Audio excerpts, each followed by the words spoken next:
let's see. Nicky says that all of these methods have glitches. Let's see what else he says. I think he's kind of described everything that his model shows now. So that's really the end of this video, or set of videos. There are other people that have looked at voting systems and tried to kind of quantify what's going on in a voting system. So here is a graph, and it's kind of an interesting graph, but it's really hard to see like what is meant by a strategic voter, what is the strategy used.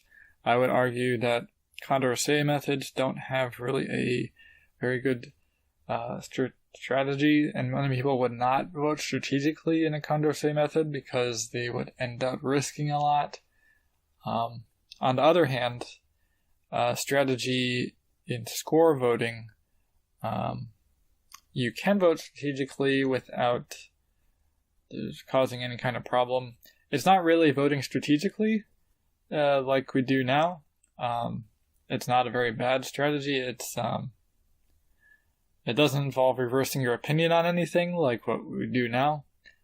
Right now, if you like a candidate that has no chance of winning, you will actually vote for somebody that does have a chance of winning and say you like them better, even though you don't. And that's dishonest strategy. And that's not good.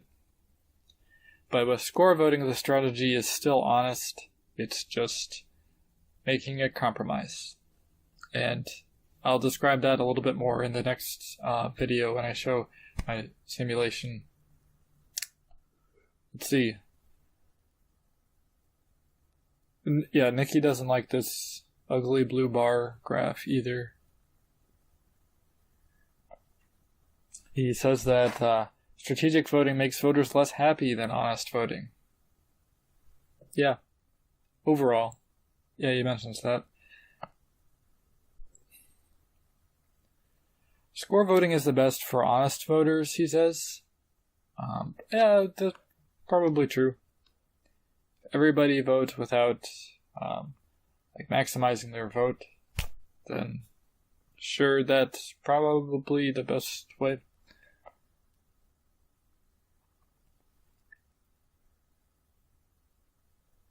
This is where Nicky goes a little bit too far.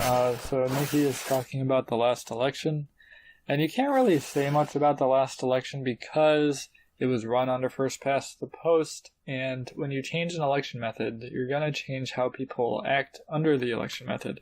So people under first past the post probably wouldn't have voted the same way under Borda, for example. There would be different candidates, first of all. Nicky tries to say that Clinton is this blue square, Trump is this red hexagon, and Johnson is this yellow triangle. He tries to say that under Borda, Johnson would win. I mean, Johnson kind of looks closer to the center, so maybe he should win. Yeah, Johnson is closest to the center, but if you just move him away from the center, then he doesn't win. So it's really hard to judge like how Nicky made this example. It's pretty obvious he was trying to say something more than what actually happened.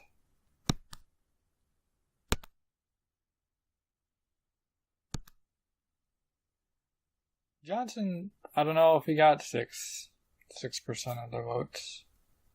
Not sure about that. What can you really say from this? I don't think so. That's why Nicky says anyway at the bottom. This is interesting.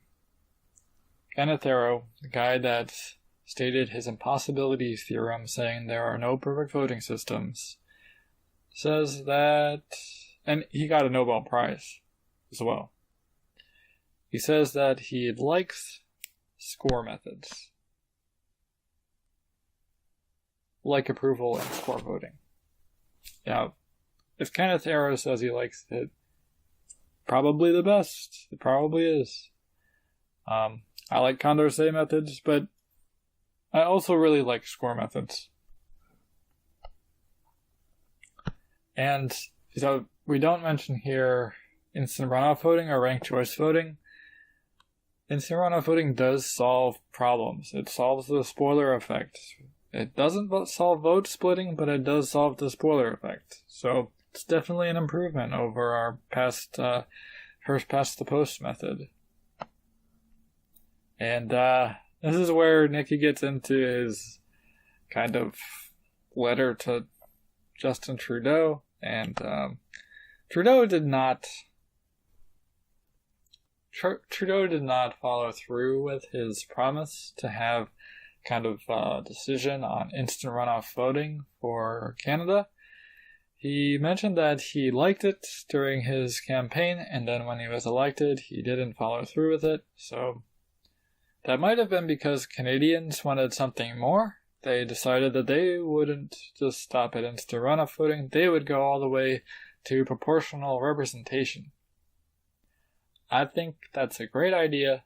I think they should have done proportional representation. However, that's not what Trudeau said he was going to do. He said he liked a preferential system. His words are preferential ballot. And those were exact words. But, yeah, I'll just read Nicky's letter here.